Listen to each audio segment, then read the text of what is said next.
आज के इस खास एक्सप्लेनर में आपका स्वागत है। आज हम उस डर के बारे में बात करने वाले हैं जो कहीं ना कहीं हम सबके मन में है। अगर भारत में आर्थिक मंदी यानी रिसेशन आ जाए तो हमें अपने पैसों को कैसे बचाना चाहिए। हवाई बातों के बजाय आज हम सीधे डेटा, हिस्टोरिकल ट्रेंड्स और सॉलिड फैक्ट्स के जरिए समझेंगे कि एक आम परिवार को मंदी से सुरक्षित निकलने के लिए ठीक ठीक क्या करना चाहिए। तो चलिए शुरू करते हैं। हम इस बहुत ही चुभने वाले लेकिन जरूरी सवाल से शुरुआत करते हैं। सोचकर देखिए, अगर कल सुबह अचानक आपकी इनकम आनी बंद हो जाए तो आपकी मौजूदा सेविंग्स के सहारे घर का खर्च कितने महीने चल पाएगा।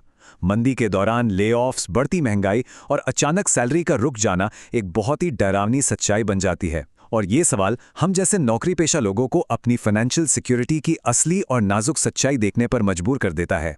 इसे ही मिडिल क्लास ट्रैप कहते हैं। कमाओ, उधार लो, ईएमआई चुकाओ और फिर से यही चक्र दोहराओ। सेविंग्स के नाम पर कुछ नहीं। आज जब हमारी सैलरी बस ईएमआई भरने और रोजमर्रा के भारी भरकम खर्चों में ही खत्म हो जाती है तो हम पूरी तरह से असुरक्षित हो जाते हैं। देखिए, स्कूल की फीस, घर का रेंट और मेडिकल खर्चे तो मंदी में भी कम नहीं होते ना। लेकिन जब नौकरियां खतरे में आती हैं तो यही लाइफस्टाइल अचानक एक बहुत बड़े वित्तीय संकट में बदल जाती है। Section 1, the middle class threat. भारतीय अर्थव्यवस्था की सतह के नीचे मिडिल क्लास पर बहुत भारी दबाव बन रहा है। जानते हैं, मंदी का असली मतलब सिर्फ जीडीपी का गिरना नहीं होता। ये दरअसल मार्केट और कंज्यूमर के भरोसे का पूरी तरह से टूट जाना है। रिसेशन में सबसे पहले कॉन्फिडेंस टूटता है, फिर मार्केट टूटती है। जब लोगों को लगता है कि उनका फ्यूचर सुरक्षित नहीं है तो वो खर्चा करना बंद कर देते हैं। कंपनियों की सेल गिरती है और फिर शुरू होते हैं लेऑफ्स। ये एक ऐसा चक्र है जो सबसे पहले लोगों के दिमाग से शुरू होता है। अब इस आंकड़े को ध्यान से सुनिए, जो स्थिति को और भी गंभीर बनाता है। भारत का हाउस होल्ड डेट यानी हमारा घरेलू कर्ज बढ़कर जीडीपी का 43% हो गया है। इसका सीधा सा मतलब यह है कि मध्यम वर्ग के परिवार अपनी जरूरतें और लाइफस्टाइल बनाए रखने के लिए पर्सनल लोन, क्रेडिट कार्ड और ईएमआई पर बहुत ज्यादा निर्भर हो चुके हैं।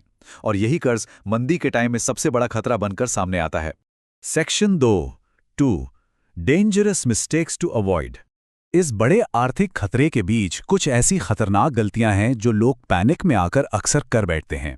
एक बहुत ही दुखद सच्चाई है, जब मार्केट क्रैश होती है तो रिटेल इन्वेस्टर घबरा जाता है और अपने एसेट्स को तब बेचना शुरू कर देता है जब कीमतें सबसे कम होती हैं। जबकि ठीक उसी समय स्मार्ट इन्वेस्टर्स वो बिल्कुल नहीं घबराते। वो धीरे धीरे बेहतरीन एसेट्स को सस्ते दाम पर खरीदकर अपनी पीढ़ियों के लिए वेल्थ बना रहे होते हैं।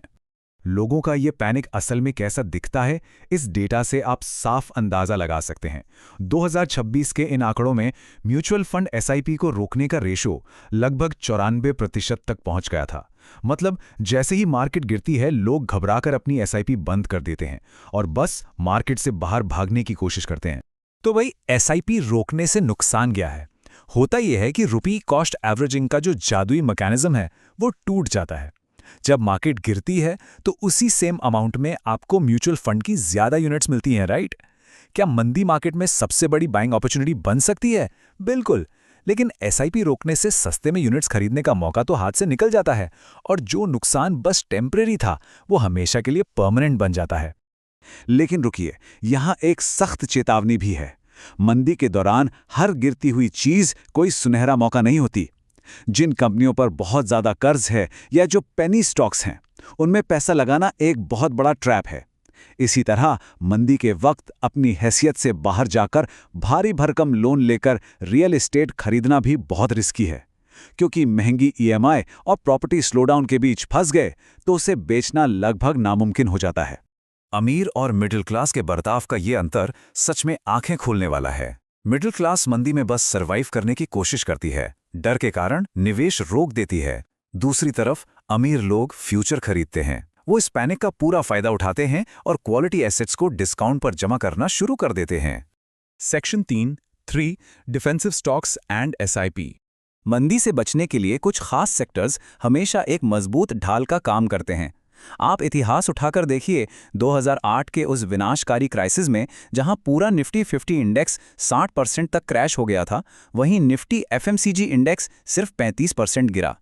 ये डेटा साफ दिखाता है कि कंज्यूमर प्रोडक्ट्स वाले सेक्टर्स आपकी पूंजी को बचाने में कितने दमदार होते हैं। तो ये मंदी प्रूफ सेक्टर्स आखिर हैं कौन से? एफएमसीजी, फार्मास्यूटिकल्स और डेली यूटिलिटीज। लॉजिक बहुत सिंपल है। इकोनॉमी चाहे कैसी भी हो, लोग खाना खाना, नहाना या अपनी ज़रूरी दवाइयाँ खरीदना तो बंद नहीं कर सकते ना। बिजली का इस्तेमाल बंद नहीं हो सकता। इन सेक्टर्स में डिमांड हमेशा स्टेबल रहती है, इसीलिए मंदी के दौरान बड़े इन्वेस्टर्स इन्हीं सेक्टर्स में अपना पैसा सुरक्षित करते हैं। Section 4 safe havens and gold. Equity के अलावा एक मंदी प्रूफ पोर्टफोलियो बनाने के लिए पैसों को सुरक्षित फिक्स्ड इनकम इंस्ट्रूमेंट्स और कीमती धातुओं में लगाना भी बहुत जरूरी है। और हम भारतीय परिवारों का सोने पर जो गहरा और भावनात्मक भरोसा है ना, वो कमाल का है। जब भी अर्थव्यवस्था डरती है, सोना अक्सर मजबूत होता है। महंगाई हो या दुनिया भर में अनिश्चितता का माहौल, सोना हमेशा एक सेफ हेवन के रूप में उभर कर आता है। और आजकल सोने में निवेश करने का सबसे स्मार्ट तरीका है सॉवरेन गोल्ड बॉन्ड्स यानी SGBs। इसमें आपको सालाना 2.5% का फिक्स्ड ब्याज मिलता है। घर में चोरी होने का कोई डर नहीं, मेकिंग चार्ज का कोई झंझट नहीं, और सबसे अच्छी बात, मैच्योरिटी पर कैपिटल गेन्स बिल्कुल टैक्स फ्री हैं। इसके साथ ही सरकारी फिक्स्ड डिपॉजिट भी आपकी पूंजी को सुरक्षित रखने और एक स्टेबल कैश फ्लो के लिए बेहतरीन ऑप्शन है। Section 5 point survival before market returns. मंदी के टाइम पर आपके पास मौजूद कैश की अहमियत को समझना बेहद जरूरी है। लिक्विड म्यूचुअल फंड्स या आसान FD में कम से कम 3 से 6 महीने के खर्चों के बराबर एक इमरजेंसी फंड तो होना ही चाहिए। मान लीजिए ले ऑफ हो जाए या कुछ महीने इनकम रुक जाए, तो ये आपका कैश ही है जो आपको अपने निवेश को घाटे में बेचने से रोकता है। और सबसे बड़ी बात, ये जो मानसिक शांति देता है ना, उसका कोई मोल नहीं है। और यही मंदी के दौरान का सबसे बड़ा सबक है। रिटर्न कमाने से ज्यादा जरूरी है अपने वित्तीय वजूद को बचाए रखना। बेतहाशा मुनाफे के पीछे भागने के बजाय अपनी जॉब को सिक्योर करने वाले नए AI स्किल्स सीखना, खर्चों पर लगाम लगाना और अनुशासित रहकर निवेश करते रहना, अनिश्चित समय में यही सबसे बेहतरीन रणनीति है। तो इस एक्सप्लेनर के अंत में मैं आपके लिए एक बहुत ही दिलचस्प सवाल छोड़कर जा रहा हूं। अगर भारत में मंदी आती है तो आप सुरक्षित रहने के लिए सबसे पहले किसे चुनना पसंद करेंगे?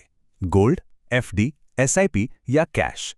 अपना जवाब हमें कमेंट करके जरूर बताएं। और हां, भारतीय परिवारों के लिए ऐसे ही स्मार्ट वेल्थ बिल्डिंग रणनीतियों और फाइनेंशियल एक्सप्लेनर्स के लिए अमीर बनोगे को सब्सक्राइब करना बिल्कुल ना भूलें। सीखते रहें और स्मार्टली इन्वेस्ट करते रहें।